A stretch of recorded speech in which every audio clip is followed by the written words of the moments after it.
Hi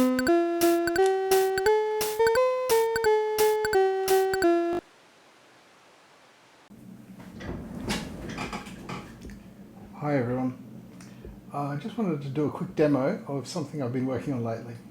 So with the Electribe, one of the nice things is you can plug in an external audio source. So say if you want to have a FM synth, like for instance this app that I revived a while ago, which is called Droid Synth. If you want to get it from the Google Play, I'll leave a link to it in the description. Say you want to do that, excuse me, you can just feed it into the audio input on the Electribe and all is good. You can even, instead of having it go in through just like the audio in, you can turn that off in the menu and then just assign it as an oscillator on one of the parts. So for instance on this part, I've done just that. And so then you can essentially have basically like another synthesis, another oscillator if you like, on the Electribe. So in this case, you can maybe just see that it's got bass 2 on there on the app. That's what's playing. And because the Electribe has MIDI out on its USB, I've connected the USB through an on-the-go adapter to the phone. It's just like a very old Nexus 5. Doesn't have to be anything fancy. For the Android phone, you can basically have playback. And the nice thing is that it's also, thanks to a change I've made recently in the settings, where you can choose which MIDI channel you want. Here it's just set to 0. It means that, say here on part 1, or MIDI channel 0, it's like it is playing back. If we switch to another part, no playback. The app will now ignore that. Now this is not yet available on Google Play, but hopefully will be soon in the next version. I'll make it available in the next version, which will hopefully be available out on Google Play soon.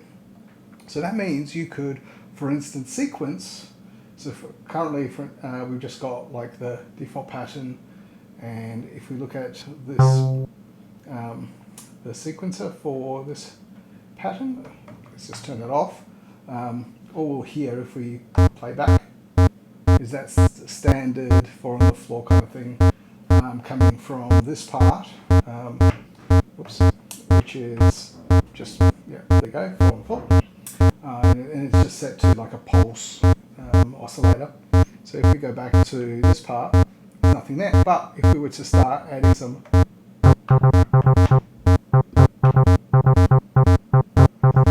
laying down a little bit of a bass line. Not very good, I'm afraid. It's just my music skills, not the app or the Electribe itself. But you can kind of get the idea of what's possible. But for instance, maybe we don't want a bass, so we could go fiddling, and like the app has all the preset instruments from the standard ROM. I forgot to mention the app itself is essentially an emulator for the classic Yamaha DX7. So currently we're on the bass 2 preset, but what you could do is change it to pipes, organ, the clav, koto, the bells. Yes, but anyway, you might have gone, hey, how did you do that? Well, essentially, since I'm able to edit the code of the app, I've created basically a hard-coded MIDI mapping for now. I'll try and make it a bit more flexible later on for the selection knob. Now, the other trick is that this is actually running the Hacktribe firmware from the fantastic Bankrupt on GitHub.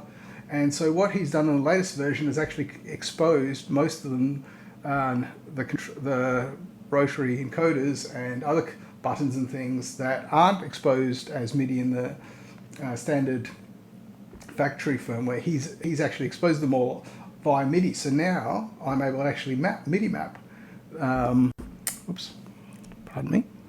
MIDI map that control, and it's a bit hard to see on the screen, but I'm actually able to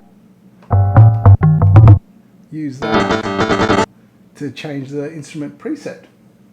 But you might just be able to make out that there's actually other controls, cutoff, resonance, overdrive, already in the app as well. So I thought, well, why not map them as well? So for instance, how about making, hopefully you can just about see it, the cutoff, this dial, the pitch dial, or there's a resonance dial already, so we can just make that control, hopefully you can see it changing, that dial, and edit, well,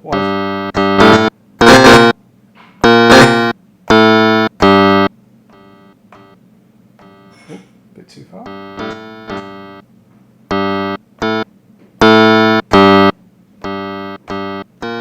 Make that the overdrive. So hopefully that also gives you an idea of the possibilities available, because currently it's just these basic controls and the presets. But as anyone who may have used the DX7 or emulator, like the DX plugin, which is actually based on this very same engine that's in this app, there's a huge variety of controls that you can use on the 6-operator synth that the DX7 had. And what I'm planning to do is to actually make them available in the app, and then I'll also essentially MIDI map them to the controls on the Electribe, so it will hopefully feel like you're using just another oscillator, but in this case a 6-operator FM synth as a part of your Electribe. Like in theory, once I've done that, you could even turn off your phone screen and just control everything through the dials and pads and buttons on the Electribe. Though of course, like, because it's quite complex, anyone who's used, say for instance, the Volca FM will know, you probably actually will find some extra display on a screen handy, but it will be much easier than fiddling around with a small touch screen. That'll just be the display, and the controls will be here on the Electribe. Well, oh, and sorry, I was just going to show that if we go back to the sequencer, we just can sequence any part we want. And one thing I should also mention that I'm planning to do is to hopefully have the app respond to multiple channels, and then have different presets or different settings on multiple channels, because then you'd be able to actually sequence multiple instruments from the app onto the Electribe, because the Electribe puts out each part on a different MIDI channel. So essentially what that would give you is up to 16, if you really wanted to, FM instruments coming into your Electribe. They would all come in on basically the one audio input, so they'd only be able to react to, for instance, one set of insert effects or envelope or whatever you wanted to apply to it as an effect, or the modulator. But otherwise you could have quite a number of FM instruments coming in to the synth, all controlled via the Electribe. Well, that's about all I wanted to show for today. Yeah, that's hopefully some other features that are coming soon. And yes, if you subscribe to this channel, I'll hopefully post an update when this version of Droid Synth, the app I've been showing here, is available on Google Play with these new features. Thanks very much for watching, and I'll catch you next time.